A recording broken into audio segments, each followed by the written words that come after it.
వంట నూనెలు చాలా తక్కువగా వాడండి, లేదంటే కొవ్వు పదార్థాలు ఎక్కువైపోయి కొలెస్ట్రాల్ ఎక్కువైపోయి మీరు మనిషి ఊబకాయస్తులు అవుతున్నారు అని నరేంద్ర మోడీ గారు నిన్న ఒక స్పీచ్లో చెప్పడం జరిగింది. అఫ్ కోర్స్ ట్రూ, చాలామంది కూడా రిఫైన్డ్ ఆయిల్ అని వాడుతున్నారు, కానీ తక్కువకి అంత నూనెలు రావు నిజంగా చెప్పేసి. ఎందుకు చెప్పనా, ఇంత కిలో పల్లీలు మీరు గానుగలో వేస్తే ఇంత నూనె వస్తుంది.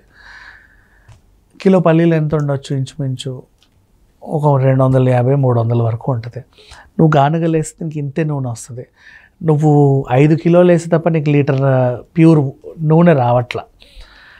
పైగా ఆ పనికి కూడా నువ్వు డబ్బులు ఇవ్వాలి. అంటే ఎంత కాదన్నా నువ్వు లిమిటెడ్గా చేస్తే లీటర్ నూనె నీకు 1000 రూపాయలకి రావాలి. నువ్వు పెద్ద ఎత్తున పరిశ్రమ ఉంటే కొంచెం 350-400కి రావాలి.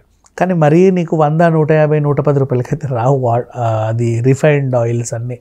అయినా మనకు దొరుకుతున్నాయి అంటే ఏవో సంథింగ్ ఫిష్ ఏవో ఉంటాయి దాంట్లో. అవి ఎప్పుడైనా సరే ఆరోగ్యానికి హానికరమే. దయచేసి నూనెలు అలాంటివి వాడకండి అని రీసెంట్లీ నరేంద్ర మోడీ గారు చెప్పడం జరిగింది. అఫ్ కోర్స్ ప్రధాని గారే చెప్పారు అంటే మంచి విషయమే. సైక్లింగ్ చేయండి, డైలీ ఎక్సర్సైజులు చేయండి, ఊబకాయం తగ్గించుకోండి. 2050 నాటికి దేశంలో 44 కోట్ల మంది ఊబకాయలు ఉంటారేమో ఒక అంచనా వేశారు చాలామంది. అఫ్ కోర్స్ నేనే మాట్లాడాలి ఈ టాపిక్, అఫ్ కోర్స్ నాకు కూడా ఉందా ప్రాబ్లం. కానీ విషయం ఏంటంటే ఆయిల్స్ అనేవి మీరు వాడే ఆయిల్స్, ఇప్పుడు నేనంటే కోల్డ్ ప్రెస్డ్ ఆయిల్సే వాడుతున్నా ఇంట్లల్లో. మీరు తెచ్చుకునే నూనెలు ఏవైతే ఉంటాయో మిక్స్ అండ్ మ్యాచ్ చేయాలి. ఎప్పుడు ఒకే నూనె కూడా వాడడం కూడా అంత మంచిది కాదు. మిక్స్ అండ్ మ్యాచ్ చేస్తా ఆయిల్స్ వాడాలి, అది కూడా తక్కువ మోతాదులో వాడాలి.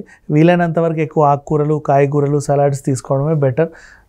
ప్రధానమంత్రి గారే చెప్పారు అంటే మనం ఇంకెంత బాగా ఆలోచించి ఆరోగ్యం పట్ల శ్రద్ధ చూపాలనేది చూసుకోండి. Thank you so much.